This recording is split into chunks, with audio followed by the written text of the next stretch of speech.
If you don't believe in ghosts, if you don't mind dummies, if you think nothing scares you, then think again, really hard. Hello, guys. Have to actually do a little follow up, do a fun one that Goosebumps number one Aussie fan actually talked about, and actually add some interesting parts. So first things first is there is a interview of R.L. Stine talking to comicbooks.com, and of course, well, one of the following is the idea of he would love to see The Haunted Mask as a movie. He got his wish once before, not as a movie, but he got to see as an episode. And I'll even step down and say, okay, fine. Haunted Mask was the first episode. Okay, there you go. I said it. Gee whiz.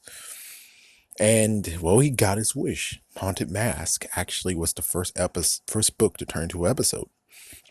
But now he wants to actually have it in movies, and the idea was, well, that's what they're supposed to have done in the first place. The fact of maybe the movies could actually bring all the books together. So, well, not exactly what happened in the movie.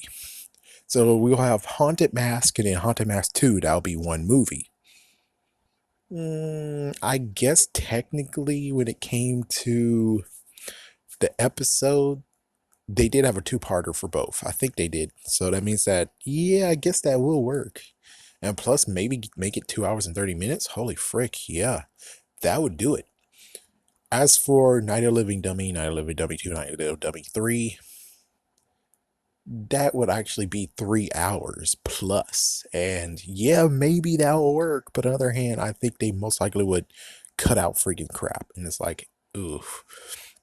Given, yes, there might be some things that they can cut out.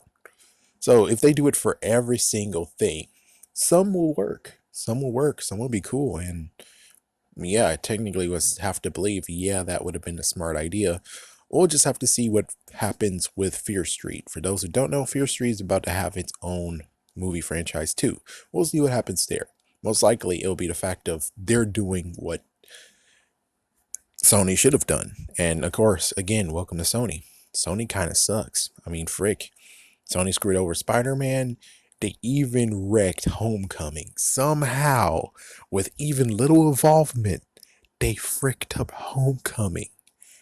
How the frick did that? How? Yeah, you see how messed up Sony is? And heck, even it turns out that I'm a Michael Jackson fan.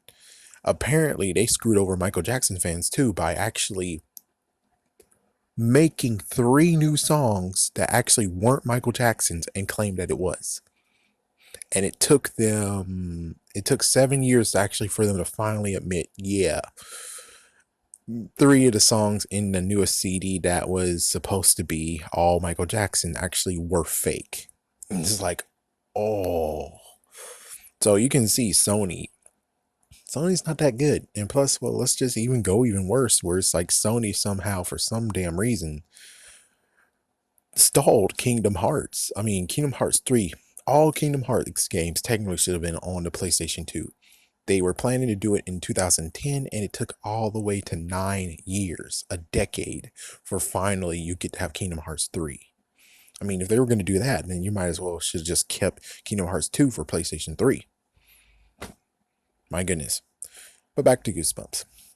So the interesting part is that Arlstein had a little bit of criticism when it comes to the movie, and he said that maybe the third movie can be less funny and more scary.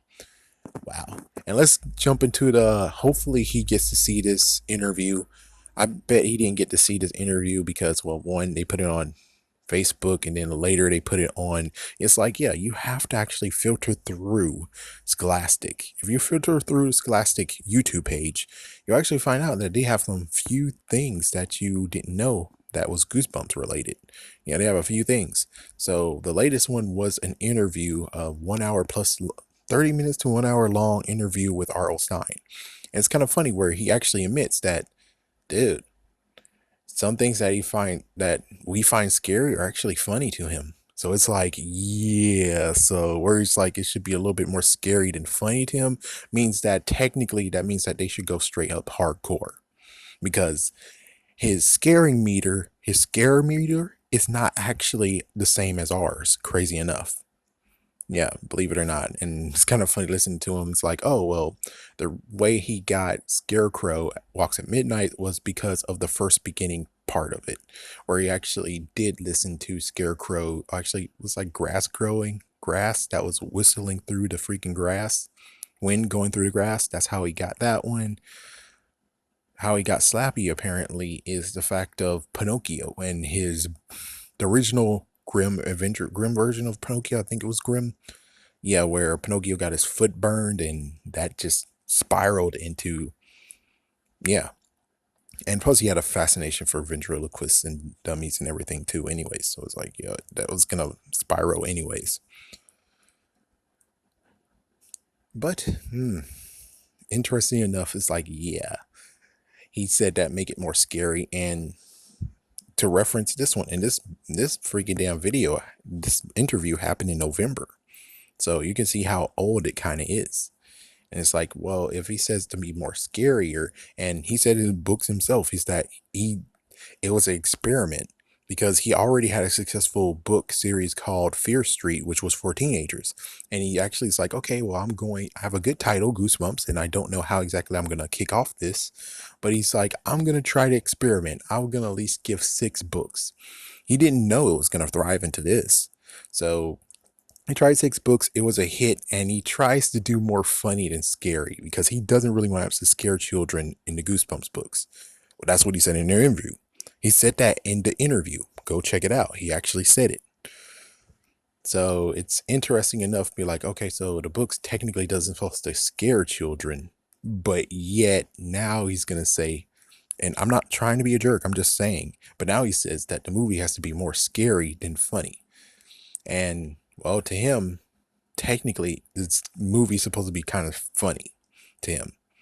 I don't know. It's a weird concept. You have to watch the interview yourself, then try to figure out exactly what he means about instead of being more funny, it should be more scary.